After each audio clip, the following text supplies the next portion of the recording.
Welcome to our video for High Leverage Practice number 11, Identify and Prioritize Long and Short-Term Learning Goals. There are 22 high leverage practices for supporting students with disabilities grouped in 4 domains. HLP 11, Identify and Prioritize Long and Short-Term Learning Goals, falls under the Instruction domain. The major source for content in this video is the chapter by Sheila Albert Morgan and her colleagues in the HLP for Inclusive Classrooms book published by Routledge and CEC, and the Progress Center website. This video is divided into 2 parts.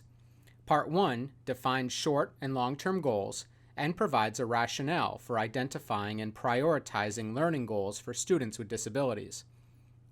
Part 2 demonstrates how various individual student data sources, state standards, and the IEP support educators in identifying essential areas of need to develop long and short-term goals.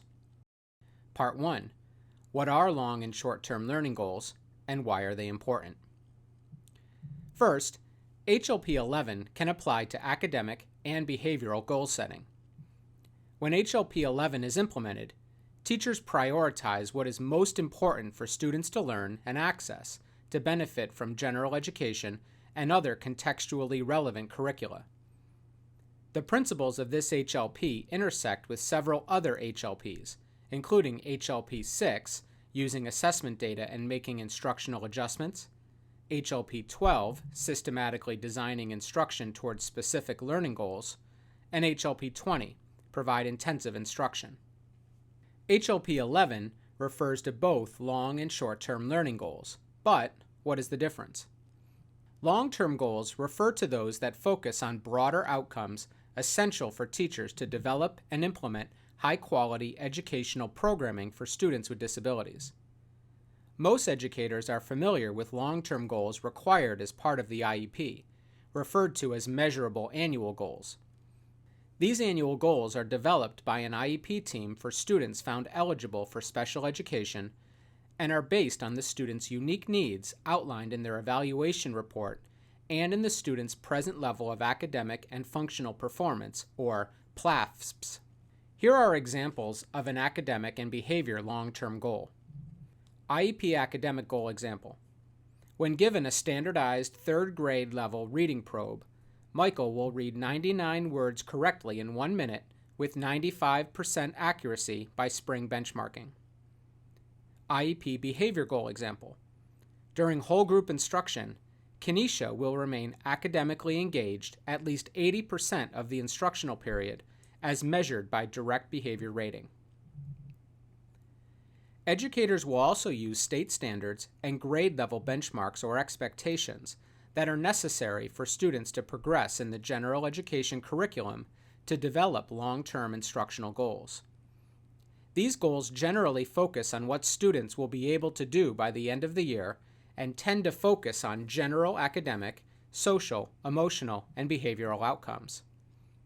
Success on long-term goals can be measured by state tests or grade-level benchmark assessments and through progress monitoring using general outcome measures.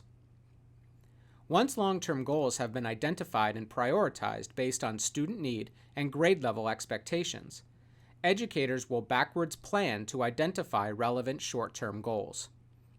Short-term goals help teachers develop weekly and daily lesson plans and individualize instruction for students. These differ from long-term goals in that they generally focus on targeted skills, sometimes foundational skills, necessary for the students to progress toward and achieve the long-term learning goals. Fuchs and colleagues, and research by Dobler and colleagues, affirm the need to identify and prioritize students' goals and instruction around critical content while simultaneously linking to their present level of performance. Examples of short-term goals are, in reading, when given a list of 20 second-grade sight words, Maya will accurately read with 98% accuracy 3 of 4 trials by the end of first semester. Mathematics. Given a set of numbers, Jamal will solve 2-digit addition and subtraction problems with regrouping with 80% accuracy. Behavior. When working in a group, Joseph will use an appropriate voice level with no more than 1 prompt from the teacher in 5 group activities. Transition. Given a job application, Maddie will complete the application with 100% accuracy in 2 of 3 trials. Why do long and short-term goals matter? Research from Hattie summarized findings from 11 meta-analyses on learning goals. He found large positive effects on achievement when teachers set specific and challenging goals versus no learning goals. Short and long-term goals support teachers in clarifying the outcomes of classroom or intervention instruction, which is essential for implementing HLP 12, systematically designing instruction towards a specific learning goal, and HLP 20, providing intensive instruction. Students with disabilities who are eligible under the Individuals with Disabilities Education Act receive a free, appropriate public education in the least restrictive environment through their IEP. The purpose of the IEP is to ensure that the maximum extent appropriate, that children with disabilities are educated with peers without disabilities, and they're able to make progress in the general education curriculum. The IEP must include a statement of measurable annual academic and functional goals. These long-term goals are designed to meet the child's needs that result from the child's disability to enable the child to be involved in and make progress in the general education curriculum and meet each of the child's other educational needs that result from the child's disability. For children with disabilities who take alternate assessments, the IEP is required to include a description of benchmarks or short-term goals and objectives. The IEP team uses IEP goals to develop the remaining components of the IEP, including how progress will be measured, a statement of special education, related services and supplementary aids and services, and the transition plan, depending on the student's age. IEP goals support teachers in developing more immediate and short-term goals needed for daily, weekly, or unit-based instruction necessary to implement the IEP. In 2017, the Supreme Court decision in Andrew F. versus Douglas County School District, often referred to as Andrew F., highlighted the need to rethink and redesign IEP goals and instruction to ensure that students with disabilities experience meaningful benefits. The court ruled that to meet its substantive obligation under IDEA, a school must offer an IEP reasonably calculated to enable a child to make progress appropriate in light of the child's circumstances. In other words, learning goals should be challenging, yet attainable. Part 2. Developing long and short-term goals. Setting appropriate long and short-term goals is best done with a collaborative team. The team members participating in developing goals will vary based on the purpose. For example, establishing IEP goals will include a team of individuals, including families, specified in IDEA, while developing daily short-term learning goals may include only the teacher and the student. We know that when students take part in developing their goals, they are often more motivated and engaged in their learning. Developing classroom instructional and behavioral goals may also include students, as well as other grade-level educators, curriculum specialists, school psychologists, and instructional coaches. Educators identify and prioritize short and long-term learning goals using grade-level standards, assessment data, learning progressions, students' prior knowledge, and IEP goals and benchmarks. Educators' use of these data sources aligns with the assessment HLPs, specifically HLP 4, using multiple sources of information to develop a comprehensive understanding of a student's strengths and needs, and HLP 6, using student assessment data, analyzing instructional practices, and making necessary adjustments that improve student outcomes. Since the purpose of the IEP is to ensure that, to the maximum extent appropriate, children with disabilities are educated with peers without disabilities, long and short-term learning goals for students with disabilities should connect to state grade-level standards. Grade-level standards are designed to clarify what all students are expected to learn at each grade level to achieve school and post-school success. For students with the most significant cognitive disabilities, the IEP team may at times determine that the student will progress toward learning goals aligned to alternate achievement standards that also align with state grade level standards. While the state standards and the IEP annual goals help educators identify and prioritize long-term learning goals, educators use students' prior knowledge, student assessment data, learning progressions, and IEP benchmarks, where appropriate, to develop short-term learning goals necessary for the student to progress toward long-term goals. What do you think about the data? Well, it looks like he was at 20. I mean, the baseline is 20%, and now he's scoring between 4s and 5.5s out of 10 on those consistently. So, I mean, he's 35% in the past 5 weeks. I mean, I think that's a great start for reaching our goal of 60% by the end of the school year, just in 5 weeks. I mean, we have a long time to go if we continue this. And those are only the first 5 data points. So, I mean, the first 3 is really just seeing, all right, where are we landing now? And I feel like 60% would be a good goal because we want him to hit it consistently. Correct. Like all the time. And he's working hard towards it because he's doing the same thing, and he's very comfortable using this new accommodation that we're trying to implement. I think that by looking at this over the last 5 weeks, I think this is probably time to get the team together, call mom and say, hey, these are some of the new strategies that we're putting in, along with all of the other implementations that he's been getting throughout the whole year. Yeah. And this might be something we need to write into the IEP as actual accommodation and have an addendum meeting, because it seems like to be really working for him and making him progress in his comprehension. I agree. I mean, it's clear the data shows improved scores, so I'd love to see it continue.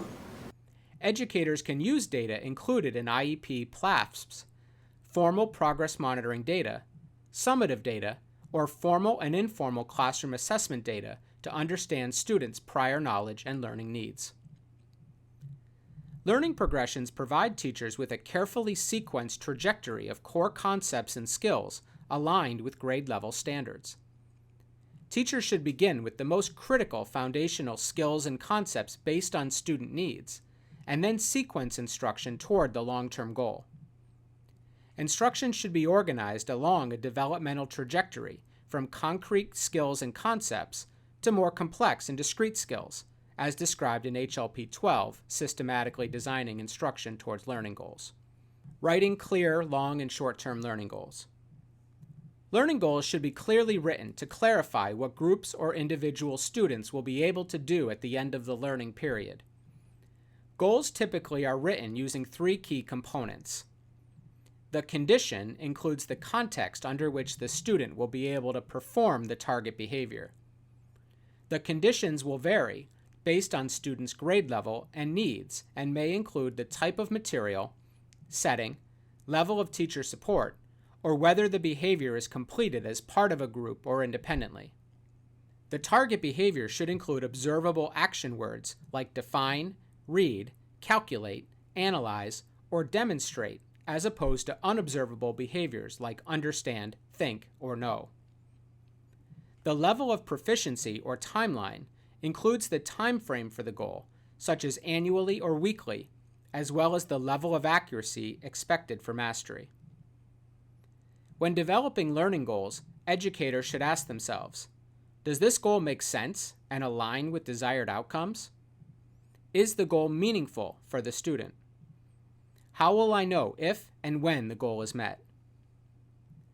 In the following sample video, Dr. Dia Jackson portrays a special education teacher, and Dr. Michael Kennedy portrays a general education teacher. They discuss the development of long-term goals for a student with an IEP and how they will use learning progressions to carefully sequence short-term goals.